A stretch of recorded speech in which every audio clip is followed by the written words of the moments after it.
Sí, sabemos que existen los buenos creadores de contenido, pero también sabemos que existen los malos creadores de contenidos. O sea,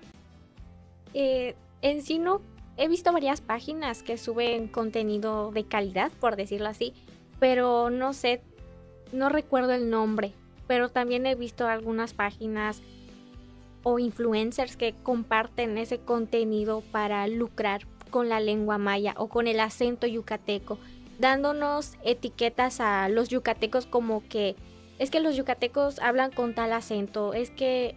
los yucatecos esto. De hecho, una vez en TikTok vi un comentario que decía, era algo clasista de que cuando yo tenga dinero me voy a comprar un yucateco, o sea, porque según el acento les hace reír o no sé, cuando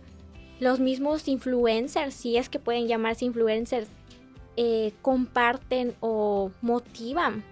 si hay otra palabra, a las personas a vernos de tal manera de que nosotros tenemos un acento cuando no es así. O sea, hay que aprender a usar la lengua maya de buena manera, compartirla y motivar a los jóvenes a que hablen la lengua maya y no avergonzarse de hablar la lengua maya.